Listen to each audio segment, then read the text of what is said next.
Hello students, आज हम बात करेंगे जो हमारा फर्स्ट टर्म का एग्ज़ाम है उससे रिलेटेड क्या पॉसिबिलिटीज हो सकती हैं एमसीक्यू क्वेश्चंस की। कुछ चैप्टर में से आपने जैसे कमेंट किया कि सर इस वाले चैप्टर से कुछ क्वेश्चन बता दीजिए या इस चैप्टर से, तो मेरी कोशिश रहेगी कि जब तक आपका फर्स्ट टर्म पेपर हो, ये तो प्री पेपर है, फिर उसके बाद पेपर होंगे हाफ ईयरली वाले, तब तक मैं आपको बहुत सारे इस टाइप के एमसीक्यू की वीडियो अपलोड कर दूँ ताकि आपके ज़्यादा से ज़्यादा मार्क्स आ सकें। ठीक है, तो बच्चों हमने यहाँ पे लिख रखा है कि स्टेट्स एंड हीरोन्स फार्मूला, तो इन दोनों चैप्टरों से रिलेटेड इस वाली वीडियो में कुछ क्वेश्चंस डालेंगे। इससे पहले मैंने कल एक वीडियो अपलोड की थी जिसमें चैप्टर 1 था, तो जो है उम्मीद है आपको पसंद आई होगी। तो let us see some questions जो कि ऑलरेडी मेंशन्ड है बोर्ड पर, कुछ और लिख लेंगे। तो बच्चों जैसे ये लिखा हुआ कि स्टैटिस्टिक्स, आप एक बात देखो कि ये जो चैप्टर है अगर डिलीटेड पार्ट नहीं होता तो पहला काम क्या था कि collection of data, primary data, secondary data, range, upper limit, lower limit, class limit, class mark, class size, true class limit, continuous class limit, frequency distribution वगैरह वगैरह, ये बहुत सारी टर्म्स होती। Bar graph, histogram, frequency, polygon, उसके बाद mean, median, mode, arithmetic mean, average जिसको हम कहते हैं, यानी बहुत समय से पढ़ते आ रहे हैं कि मीन क्या होता है कि sum of observation divided by number of observations. ठीक है ना, तो एक तो वो भी मीन है और एक मीन निकालने का और भी फार्मूला होता है। लेकिन बच्चों क्या है कि बहुत सारा डिलीट कर दिया गया, डिलीटेड पार्ट है, मीन, मीडियन, मोड इसमें नहीं है, फ्रीक्वेंसी डिस्ट्रीब्यूशन नहीं है, हिस्टोग्राम है, बार ग्राफ है। वो हिस्टोग्राम क्यों है? क्योंकि हम क्लास 8 में भी हिस्टोग्राम पढ़े हैं, बार ग्राफ भी पढ़े हैं। बार ग्राफ तो क्लास 6 में ही पढ़े हैं, पिक्टोग्राफ और बार ग्राफ। ठीक है ना, तो इस टाइप की ये बहुत सारी टर्म्स जो कि स्ट्राइक करती हैं, तो उनमें से मैं कुछ आपको बताने की कोशिश करूँगा। वैसे कि बच्चों चैप्टर मेनली क्या होता है कि एक तो फ्रीक्वेंसी, पॉलीगन और दूसरा मीन, मीडियन, मोड। ये टॉपिक इम्पॉर्टेंट हुआ करते हैं, लेकिन वो टॉपिक क्या है कि डिलीटेड पार्ट में है, तो उनसे रिलेटेड क्वेश्चन इस वीडियो में नहीं होंगे। अदरवाइज मैं आपको बताऊंगा, उनसे रिलेटेड भी क्वेश्चन करूंगा। ओके, तो अब बात कर लेते हैं। ये जो क्वेश्चन हमने मेंशन किए हैं कि the range of the data, ये डाटा लिखा हुआ है, क्या रेंज होगी? तो रेंज बच्चों होती क्या है? देखो कोई सा भी एमसीक्यू करने के लिए, क्या है कि हमें कंसेप्ट आना बहुत जरूरी है। बिना कंसेप्ट के एमसीक्यू कभी नहीं होगा। बहुत सारे टीचर यूट्यूब पे कि ये ट्रिक, वो ट्रिक, कोई ट्रिक नहीं है। ट्रिक है, लेकिन क्या है कि वो हर क्वेश्चन के लिए अलग अलग ट्रिक है कि अगर ऐसा आ जाए, अगर ऐसा आ जाए, अगर ऐसा आ जाए, तो वो अगर में ही बहुत समय मैजिक निकल जाता है ना। तो हमें कंसेप्ट नॉलेज होनी बहुत ज़रूरी है, बिना कंसेप्ट के कुछ नहीं होगा। तो अगर हमें पता नहीं कि रेंज क्या होती है और हम कह दें कि इसका आंसर 10 आएगा, 15 आएगा, तो इट्स मैजिक। क्या कोई मैजिक होगा? अरे आया कैसे? तो उसको हम क्या कहेंगे कि कंसेप्ट कहेंगे। ठीक है ना, तो रेंज क्या होता है बच्चे? रेंज का फार्मूला होता है कि जो भी हमें डाटा दे रखा है, जो भी हमें ऑब्जर्वेशन दे रखी है, उसमें मैक्सिमम कौन सी है और मिनिमम कौन सी है। तो इस ऑब्जर्वेशन में हमारा काम क्या होगा कि हम देख लेंगे कि मैक्सिमम वैल्यू कितनी है। तो मैक्सिमम वैल्यू अगर मैं देखूँ यहाँ 25 है, 25 के बाद मैक्सिमम यहाँ पे 32 आ गया। ठीक है, तो मैक्सिमम वैल्यू में से अगर लोएस्ट वाली वैल्यू, सबसे छोटी वाली वैल्यू माइनस कर दोगे तो वो रेंज निकल आएगी। तो हम ढूंढ लेते हैं कि इसमें सबसे छोटी यहाँ पर 6 है, 6 के अलावा 6 से छोटा और कोई सा भी नहीं है, 8 भी उससे बड़ा। तो 32 माइनस 6 अगर हम कर देते हैं तो क्या आ जाएगा कि 32 में से 6 क्या है, हर कोई माइनस कर सकता है, तो क्या बन जाएगा हमारा कि 26। लेकिन 26 इसमें ऑप्शन में नहीं गिवन है।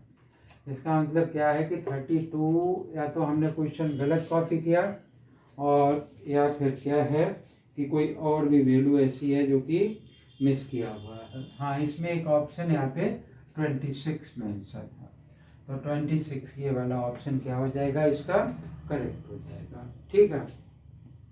अब मान लो कि जैसे सपोज कर लो, ये कहता कि भाई, लोग कहते हैं कि ट्रिक, मान लो उसने कहा कि ऐसा इंटरवल दे रखा है, ऐसा इंटरवल दे रखा, इस रेंज का क्या यूज होता है वो भी अभी हम आपको बताएंगे।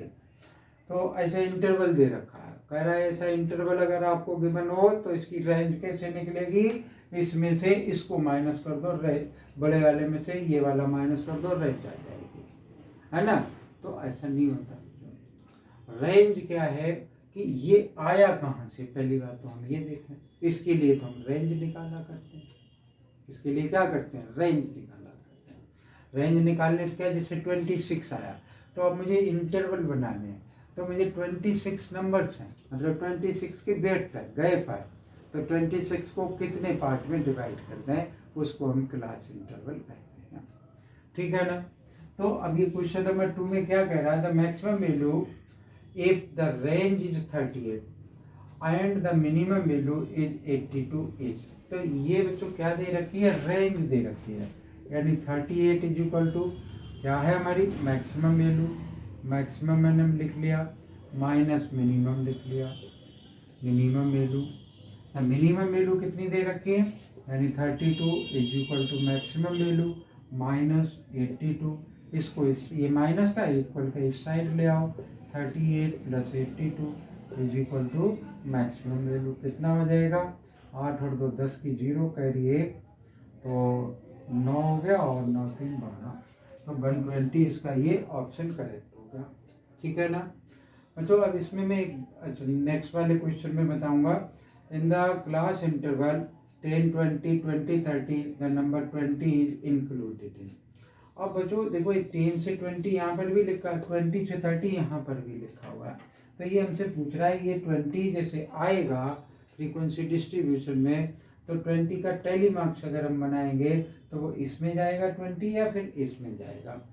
तो पहली बात तो ये कि ज़्यादातर हमारी एनसीईआरटी बुक में क्वेश्चन में कंडीशन गिवन होगी, अगर कंडीशन नहीं गिवन है तो क्या होगा कि हम आगे वाले में कंसीडर करेंगे।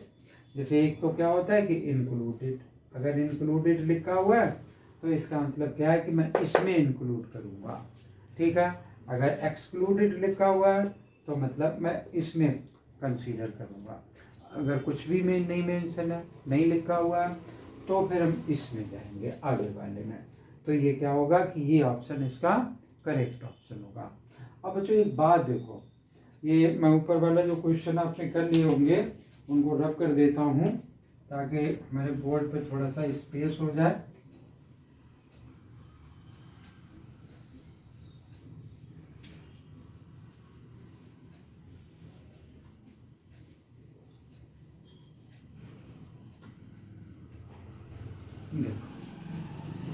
ये लिखा हुआ है 10 20 20 30 और ऐसे ही और भी आगे लिख लिया, तो इसको हम ग्रुप डाटा कहते हैं। ठीक है। और सिंपली लिखा हुआ कि 5 10 20 इस तरीके से अनइवन भी लिखा हुआ है, तो उसको हम अनग्रुप डाटा कहते हैं। जैसे हमारी एनसीईआरटी बुक में सबसे पहले क्वेश्चन में क्या लिखा है कि 4 बुलेट ग्रुप्स दे रखे हैं। ठीक है ना। तो 4 बुलेट ग्रुप्स अगर दे रखे हैं तो वो उनका कहाँ से इंटरवल बनेगा, तो वो एक किसमें कंसीडर करेंगे, अनग्रुप डाटा में कंसीडर करेंगे। जिसका मतलब इस तरीके से नहीं दे रखा हो वो अनग्रुप टाइप, जिसका ऐसे इंटरवल टाइप का दे रखा हो वो ग्रुप डाटा है। तो ये 10 से 20 20 से 30 मान लो कैसे लिखा हुआ है, 10 से 20 20 से 30 30 से 40। तो इसमें मैंने ये क्यों लिखा है, यहाँ पर मैं कुछ बताना चाह रहा था इसको मैं क्या कहता हूँ लोअर लिमिट, इसको मैं क्या कहता हूँ अपर लिमिट। ठीक है, upper limit minus lower limit क्या होता है क्लास साइज। क्लास साइज क्या होता है कि upper limit minus lower limit. ठीक है, ऐसा क्वेश्चन नहीं है, इसमें आएगा तो देखेंगे। तो ये तो होता है क्लास साइज। अब वो हर एक इंटरवल का सेम होता है। ये क्या है interval, first interval, second, third, fourth, fifth, ऐसे। और ये अब लोअर लिमिट, ये क्या है हमारी लोअर लिमिट, और ये क्या है हमारी अपर लिमिट है। ठीक है, तो देखो सब में बराबर गैप है, अनइवन नहीं है, इवन गैप है और कंटिन्यूअस है। 20 से 30 फिर यहाँ पर आ गया। ठीक है, ये भी दो तरीके का होता है। जैसे यहाँ पे क्या लिखा, फिर 10 से 19, फिर 20 से क्या लिख दिया मैंने यहाँ पर, फिर 20 से मैंने लिख दिया 29, फिर 29 से मैंने यहाँ पे क्या लिख दिया, फिर 40, सॉरी ये 29 है तो यहाँ पे 30 आ गया, और 30 से फिर यहाँ पे 39। तो ये कॉन्टिन्यूअस बनेगा। इसको क्या करना पड़ेगा, मुझे कॉन्टिन्यूअस बनाना पड़ेगा। ये कैसा है, कॉन्टिन्यूअस है।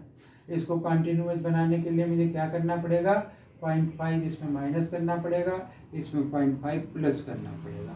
तो ये 9.5 हो जाएगा, ये 19.5 हो जाएगा, ये 19.5 हो जाएगा, ये 29.5 हो जाएगा, ये 29.5 हो जाएगा, ये 39.5 हो जाएगा। तो अगर ऐसे कंटिन्यूअस नहीं दे रखा है तो मुझे कंटिन्यूअस बनाना पड़ेगा, तभी कुछ उसका होगा। तो अब ये लोअर लिमिट, ये अपर लिमिट है, ये क्लास साइज हो गई।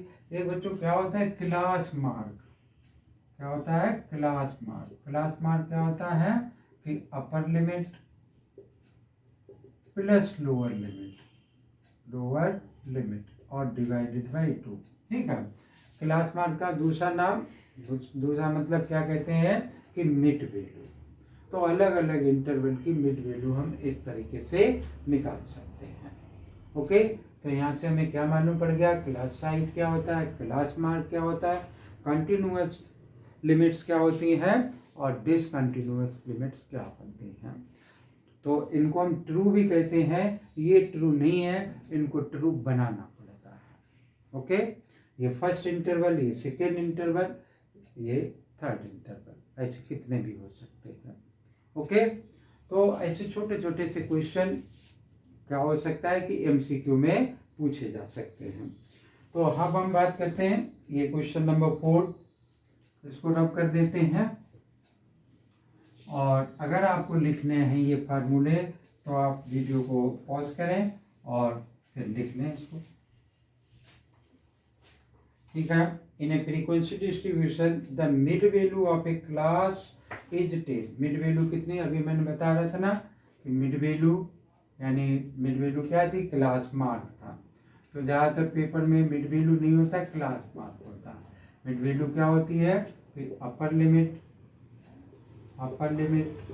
ठीक है, माइनस लोअर लिमिट, ये लोअर लिखा हुआ है, लोअर लिमिट डिवाइडेड बाय 2 होती है, सॉरी प्लस यहाँ पे लिख लिया। Okay, upper limit plus lower limit divided by 2 is equal to mid value. जैसे सपोज कर लो यहाँ लिखा कि 10 से कितना लिखा 20, इन दोनों की मिड वैल्यू निकालनी तो 15 आएगी ना, ये प्लस ये 30 हो गया, उसका आधा किया तो 15 आ जाएगा। तो ऐसे सब में क्लास मार्क सबका अलग अलग होता है। तो कह रहा है इन्हें frequency distribution the mid value of a class is 10। किसी क्लास की मिड वैल्यू कितनी है, 10 है, मैंने लिख दिया यहाँ पर। And breadth of the class is 6। Class की बेड्थ कितनी है, 6 के बराबर है। तो अगर मेरा देखो अपर लिमिट मेरी कितनी है कि x मान ली, तो लोअर लिमिट मेरी क्या हो जाएगी, x माइनस 6 हो जाएगी। ठीक है, यही तो होगी, लेकिन क्वेश्चन पहले पढ़ लें। तो the upper limit is 10 and the width of the class is the 6, then lower limit of the class is क्या होगी, लोअर लिमिट। अब देखो अगर मैं इस टाइप से करता हूँ, ऐसे करता हूँ मैं, तो अब मेरा क्या हो गया कि मान लो कि अपर लिमिट x है, लोअर लिमिट मैंने y मान ली, डिवाइडेड बाई 2 हो गया। ठीक है, तो ये 20 आ गया, x प्लस y आ गया, एक लीनियर इक्वेशन बन गई 2 वेरिएबल की। फिर ये कह रहा है कि उसकी बेड्थ मतलब दोनों में difference, upper limit minus lower limit, मैंने मान लिया कि अपर लिमिट x है, तो x minus y is equal to से यहाँ x और y की वैल्यू आ जाएगी। वैल्यू आने पे क्या होगा कि इसका आंसर आ जाएगा बहुत जल्दी। ठीक है, लेकिन क्या है कि हम इसमें हिट एंड ट्रायल भी लगा सकते हैं। तो इससे पहले हम देखते हैं क्या हो गया कि ये हमने x plus y is equal to 20 आ गया, x minus y is equal to 6। अब आप ये मेथड जानते नहीं, 26 x इज इक्वल टू 13 हो गया। ठीक है, यहाँ पे अगर 13 रख दोगे तो बाई की वैल्यू क्या आ जाएगी, 7 आ जाएगी। ओके, अब हमसे ये पूछ क्या कर रहा है, तो एक्स भी आ गया और बाई भी आ गया। अपर लिमिट एक्स थी, लोअर लिमिट बाई थी। ठीक है, तो अब ये कह रहा है कि the lower limit of the class is, तो एक्स इज इक्वल टू हमारी कितनी आ गई, लोअर लिमिट। तो the lower limit of the class is, तो एक्स की वैल्यू 13, 20 आ गया, 26। इसमें तो ये ऑप्शन नहीं गिवन है, देखता हूँ भाई कोई ऑप्शन गलत लिख गया हो इसमें। एक्स 26 है और बाई एक्स अपर लिमिट है, लोअर लिमिट मेरी कितनी है, बाई के बराबर है, तो वो 7 है। तो 7 इसमें ये ऑप्शन ठीक है, ये गिवन है मैं। ओके, और आगे क्वेश्चन देखता हूँ। तो बच्चों क्या होगा कि कुछ इस टाइप के क्वेश्चंस हो सकते हैं। वैसे बहुत अच्छा चैप्टर है ये, लेकिन क्या है कि बहुत अच्छा वाला पार्ट जो है वो इससे डिलीटेड हो गया। तो जो डिलीटेड है उसको फिलहाल में इस वीडियो में नहीं कराएंगे, इससे आगे हम कराएंगे कभी न कभी। तो नेक्स्ट क्वेश्चन हमने मान लो लिखा है यहाँ पर कि क्वेश्चन नंबर 5, लिखा कि m is the mid point, m is the mid point and L is the upper class limit and L is the upper class limit of a class in a continuous frequency distribution, in a continuous frequency distribution, then lower limit of the class,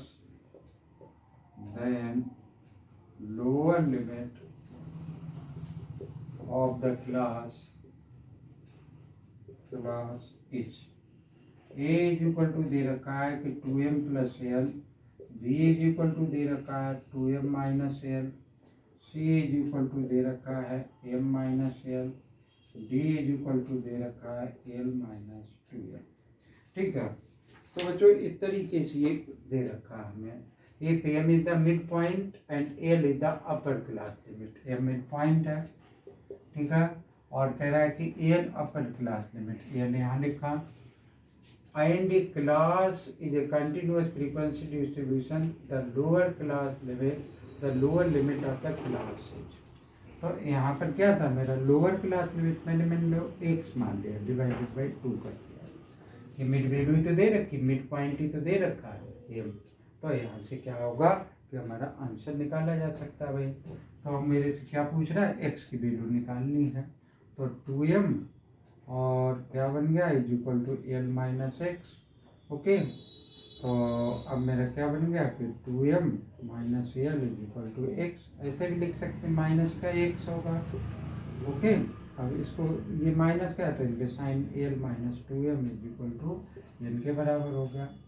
तो ये हमारा क्या बन गया कि L minus 2m, फिर से लिख लेते हैं, M is the mid point, M mid point हमने लिख लिया, सॉरी यहाँ पर प्लस की जरूरत थी। तो ये हमारा क्या बन गया, ये ऐसा ही रहेगा, 2m minus L is equal to x. तो यहाँ पर कहीं ऑप्शन ये दे रखा है, ये वाला ऑप्शन क्या हो गया, करेक्ट हो गया। तो मैं क्वेश्चन और लिखता हूँ। तो एक काम और भी है कि देखो मैथमेटिक्स ऐसा है जिसके लिए आपको भी एफर्ट करना पड़ेगा, सिर्फ हमारे ही एफर्ट से काम नहीं। जितनी आप कोशिश करेंगे, जितने ज़्यादा आप क्वेश्चन करेंगे, उतना ही कॉन्फिडेंस आपका इंक्रीज करेगा। ठीक है ना। तो मैं एक क्वेश्चन लिखूंगा जो कि आप करेंगे। अगर आपसे नहीं होगा तो आप कमेंट बॉक्स में जाएंगे और फिर मैं आपको उसको नेक्स्ट वीडियो में करके बताऊंगा, ठीक है। और फिर क्या लिखा हुआ है यहाँ पे, हीरोइंस फार्मूला, तो इस हीरोइंस फार्मूला के कुछ क्वेश्चन करके बताऊंगा, ठीक। तो लिखता हूँ भाई, question number 6, a batsman in his 12th inning in his, बहुत सारे क्वेश्चंस बनते थे एवरेज पर, लेकिन एवरेज अब है ही नहीं। 12th inning max score, max, यहाँ पे बच्चों ग्राफ से रिलेटेड क्वेश्चन हो सकता है, डायग्राम बना होगा, फ्रीक्वेंसी डिस्ट्रीब्यूशन या बार ग्राफ या फिर फ्रीक्वेंसी डिस्ट्रीब्यूशन नहीं, बार ग्राफ या हिस्टोग्राम बना होगा और उससे रिलेटेड छोटे छोटे क्वेश्चन पूछे जा सकते हैं जो बहुत आसानी से हो जाएंगे। And thereby increases is average,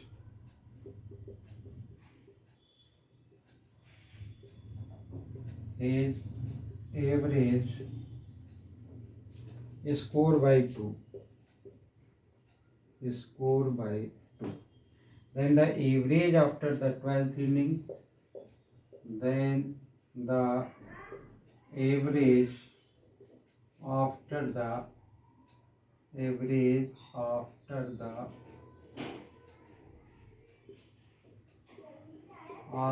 the 12th inning, 12th inning क्या लग दिया है, इनिंग इज क्या बन गया, A is equal to 40, B 41, C 43, D 42, ठीक है। तो ये जो है वो आपके लिए मैंने लिखा है क्वेश्चन, आसान सा है, अगर आप इस पे थोड़ा दिमाग लगाएंगे तो ये आसानी से हो जाएगा।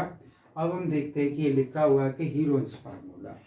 बच्चों देखो, एरिया ऑफ ट्रायंगल निकालने के लिए हम पहले क्या फार्मूला पढ़ चुके हैं, हमने फार्मूला पढ़ा है एरिया ऑफ ट्रायंगल निकालने के लिए कि हाफ बेस इनटू हाइट, ये तो था कि हाफ बेस इनटू हाइट को हम सही मायने में क्या पढ़ते हैं कि half base into corresponding altitude, ये एरिया ऑफ ट्रायंगल निकालने का फार्मूला होता है। इक्विलेटरल ट्रायंगल का एरिया निकालने क्या फार्मूला, हमारी एनसीईआरटी में पहली एक्सरसाइज जो हीरोइंस फार्मूला की है उसमें इक्विलेटरल ट्रायंगल का एरिया निकालने के लिए बताया गया है कि √3/4a², ठीक है। फिर तो हीरोइंस फार्मूला क्या है बच्चों, हीरोइंस फार्मूला एक ऐसा फार्मूला है जिसमें कि अगर हमारे ट्रायंगल की तीनों साइडें गिवन हैं, मान लो ये ए है, ये बी है, ये सी है, तो इस ट्रायंगल का एरिया कैसे निकलेगा। तो इस ट्रायंगल का एरिया निकालने के लिए सबसे पहला काम हमारा क्या होता है, हम सेमी पेरीमीटर निकालते हैं, a + b + c/2, इससे क्या कहते हैं, यस क्या है, सेमी पेरीमीटर। फिर एरिया निकालने का formula √s, s - a, s - b और s - c, ठीक है। ये इसके एरिया निकालने के लिए फार्मूला होगा। और इक्विलेटरल ट्रायंगल के एरिया निकालने का क्या फार्मूला होता है बच्चों, √3/4a²। आइसोसेलेस ट्रायंगल का एरिया निकालने के लिए कोई भी एग्जैक्ट फार्मूला नहीं है, वो उसका फार्मूला ट्रिग्नोमेट्री से डिराइव्ड होता है, और ट्रिग्नोमेट्री हमारे सिलेबस में अभी नहीं है, इसलिए हम उस तक नहीं जाएंगे, ठीक है भाई। जैसे अब रेक्टेंगल है, सबको पता है L/B, रोहम्बस है, अगर डायगोनल दे रखा हाफ बेस इनटू वो हाफ D1 × D2, ठीक है। तो ये छोटे छोटे से फार्मूले हमारे इस हीरोइंस फार्मूला वाले चैप्टर में लगेंगे, लेकिन मेनली क्या होगा कि इस फार्मूले पे हम कंसंट्रेट करेंगे। तो let us see some questions from this Heron's formula and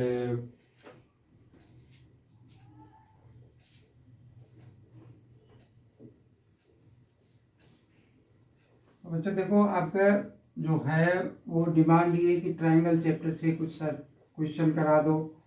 तो अभी धीरे धीरे जो है हमारा फर्स्ट एग्ज़ाम जब होने वाला होगा तो उससे पहले मैं आपको इस टाइप की सारी वीडियो अपलोड करके दूंगा। यहाँ पे लिखा हमने क्वेश्चन नंबर क्या हुआ 7 हुआ। The area of equilateral triangle, the area of an equilateral triangle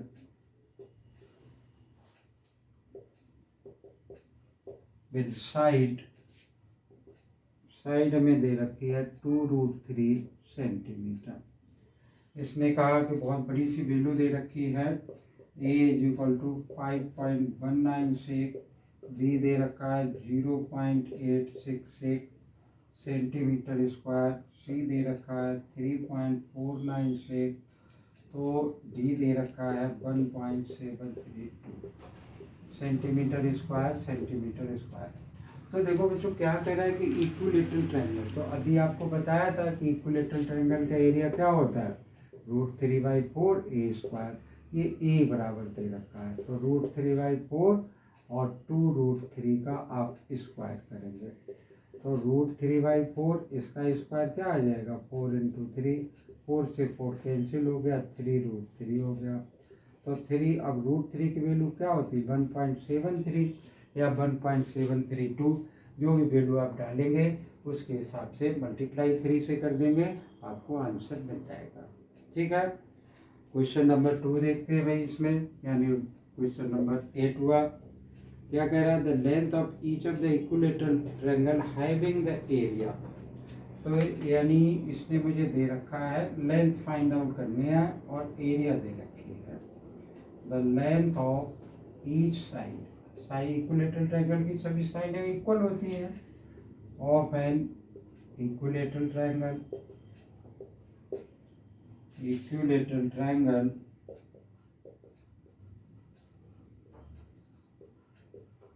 having an area of 9√3 centimetre square is, A option में दे रखा है 8 सेंटीमीटर, बी में 36 सेंटीमीटर, सी में 4 और डी में 6 सेंटीमीटर। तो बच्चों सेंटीमीटर स्क्वायर ये एरिया दे रखा है मुझे, ये क्या दे रखा है एरिया, यानी यहाँ पर वैल्यू पुट करनी है। तो मैंने यहाँ पे लिख लिया √3/4 a² = 9√3, इससे ये कैंसिल हो गया, a² क्या हो जाएगा, इसको इससे मल्टीप्लाई किया 30 से, a ±6, a = 6। भाई कोई भी लेंथ कभी भी निगेटिव में नहीं होगी, तो ये 6 ये वाला ऑप्शन क्या हो जाएगा करेक्ट ऑप्शन हो जाएगा। ठीक है, आगे क्या कह रहा है कि देखो हर क्वेश्चन को थोड़ा सा टेढ़ा करेगा, और अभी तक हम हीरोइंस फार्मूला के किसी भी क्वेश्चन पर नहीं पहुंचे। तो हमारी जो एनसीईआरटी बुक है बच्चों, उसमें जो क्वेश्चंस दे रखे हैं वो क्वेश्चंस जो है एमसीक्यू के लिए परफेक्ट क्वेश्चंस हैं। उसमें एक ट्रिपेजियम जो दे रखा है वो डिलीटेड पार्ट है, बाकी हीरोइंस फार्मूला से रिलेटेड क्वेश्चंस हैं। ये हमने लिखा question number 9, if the area of an equilateral triangle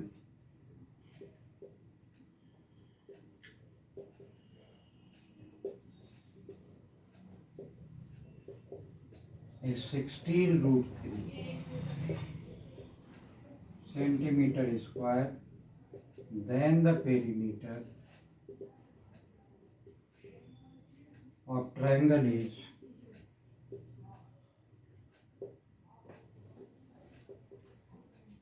क्या कह रहा है पेरीमीटर निकलवा रहा है। पेरीमीटर में जो क्या होता है किसी भी डायग्राम का आउटर साइड्स का टोटल 24 सेंटीमीटर, सी = दे रखा है 12 सेंटीमीटर, डी = 36 सेंटीमीटर, ये गिवन है। तो एरिया दे रखा है √3/4 a²। मुझे क्या करना है बच्चों कि आंसर चाहिए, तो a² = 64, a = 8 आ जाएगा। पेरीमीटर ये किस टाइप का इक्विलेटरल ट्रायंगल, पेरीमीटर क्या होगा इसका 3a, तो 3 × 8 कितना हो गया 8 3 = 24, तो ये वाला ऑप्शन क्या हो गया इसका करेक्ट ऑप्शन हो गया। ठीक है, तो और देखते हैं एक आध क्वेश्चन जो कि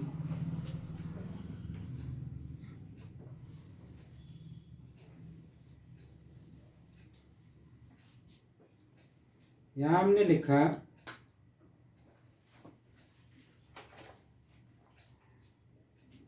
क्वेश्चन नंबर ये 10 for an isosceles triangle right triangle isosceles right angle triangle right triangle लिख लिया वही बात having each of equal side having each of equal side A, the semi perimeter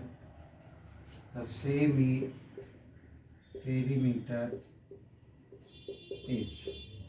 क्या मुझे दे रखा है कि A अपान में रूट टू प्लस का 1 B दे रखा है 2A plus 1 divided by root to.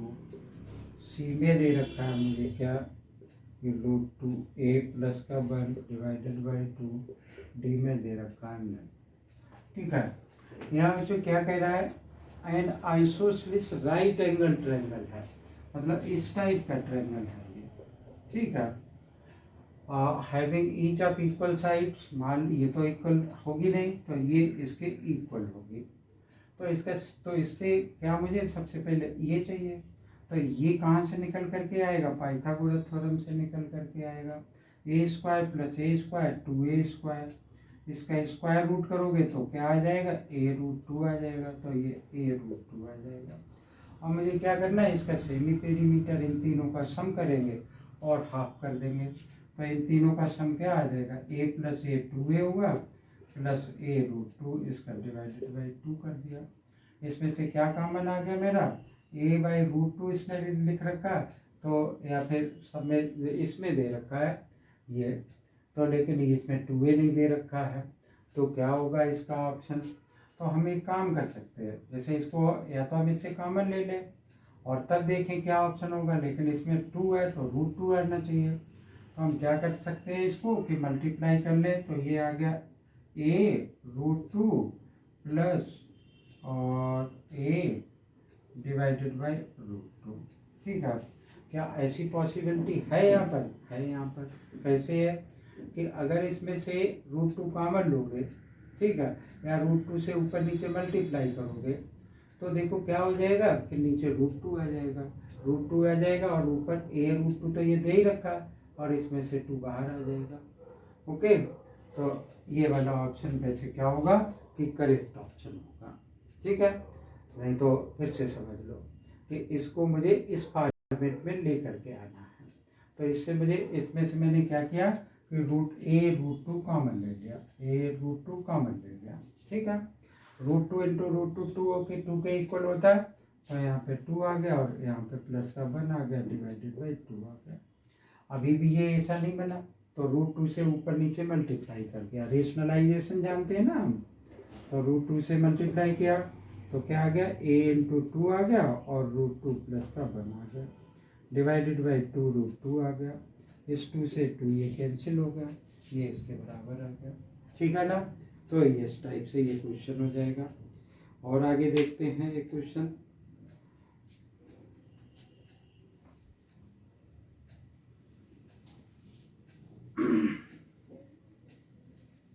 तो बच्चों इस टाइप से क्वेश्चन हो गए, लेकिन अभी तक हमने कोई भी क्वेश्चन हीरोल्स फार्मूला से रिलेटेड नहीं करवाया, तो वो थोड़ा सा कम इसलिए कराया क्योंकि हमारी बुक में उस टाइप के क्वेश्चन दे रखे हैं। कह रहे थे perimeter of A triangular field, the perimeter of triangular field क्या दे रखा है is 420 and its sides are in the ratio and sides मुझे दे रखी है 6:7:8। then the area of a triangular field,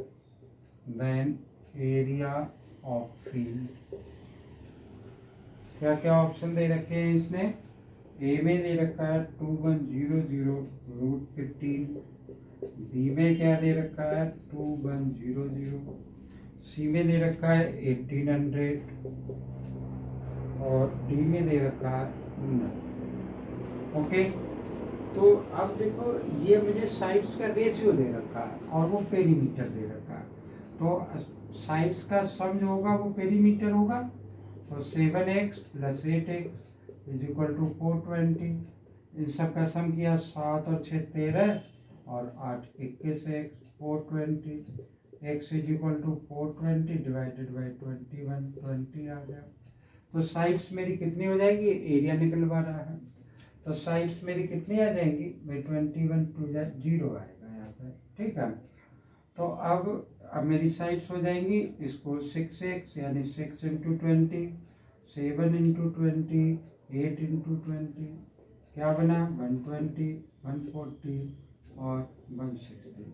अब हम लगाएंगे हीरोन्स फार्मूला। तो यहाँ पर एस बराबर तो मेरा क्या हो जाएगा a + b + c/2, तो 420 का आधा कर दिया तो कितना बन गया 420 / 2, 2 जा 2 बन जा ये। फिर मैं क्या करूँगा कि एरिया वाला ये फार्मूला था यहाँ पर s - a, s - b, s - c। इस फार्मूले में आप बहुत सिंपली ये वैल्यू डाल देंगे, स्क्वायर रूट निकाल देंगे और आपको क्या मिलेगा, आंसर मिलेगा, ठीक है। तो ये तो था, ये मैंने कुछ क्वेश्चंस कराए हैं। ऐसे ही और भी हो सकते हैं कि the length of the 3 sides of A triangle such and such, height of the corresponding smallest side, longest side, ऐसे हमारी एनसीईआरटी बुक में क्वेश्चंस दे रखे हैं। आप वहाँ से क्या कर सकते हैं कि ट्राई कर सकते हैं, नहीं तो और आगे जब भी हम वीडियो अपलोड करेंगे तो उस टाइप के क्वेश्चंस आपको कराएंगे। और अगर ये वीडियो पसंद आए आपको, लाइक करें, शेयर करें, कमेंट करें। कोई और रिक्वायरमेंट हो आप हमें बताएंगे। और बच्चों मैं ऑनलाइन क्लासेस भी लेता हूँ, जिस किसी को भी रिक्वायरमेंट हो, अगर ये अच्छा लगे तो डिस्क्रिप्शन बॉक्स में सारी डिटेल दे रखी है, आप वहाँ से मेरे से कांटेक्ट कर सकते हैं। थैंक यू, जय हिंद।